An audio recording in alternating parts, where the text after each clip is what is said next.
Hello, my name's Janice Keogh and I'm from Solo Antiques, and I'm here today to talk to you about Josef Lorenzl, who was one of the most famous Art Deco sculptors of the 20th century.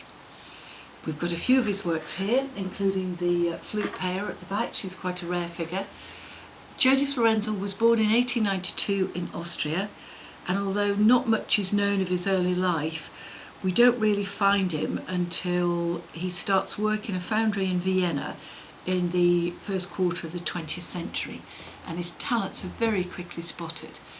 His early sculptures are not the same as these later Art Deco period pieces.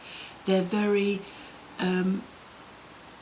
patinated, and they're a typical form and shape of the period.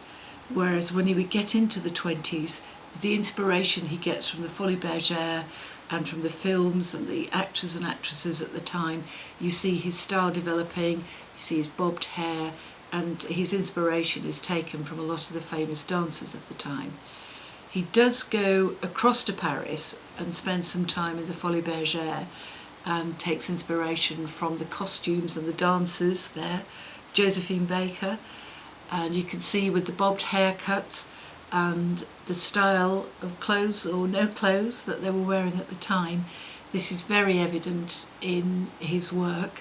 This particular smaller piece here is one of his most popular pieces. It was also made in ceramic, and it's based upon the dancer Nidi Impekovum, who was quite famous, and in 1922 she performed a dance called The Captured Bird, and this was the costume that she wore. And you see this a lot in ceramic versions, quite tall lamps.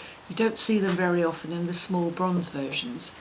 And you can see here in the scarf dancer, again, the diaphanous outfits that were used in the dance in Paris were used as inspiration for his sculptures.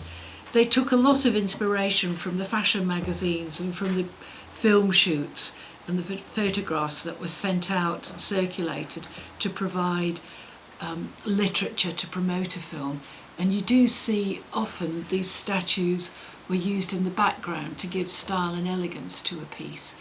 As he gets into the later Art Deco period and post-Second World War, his figures become more slender and very, very elongated. But he died in 1950, and his works really are very, very popular today.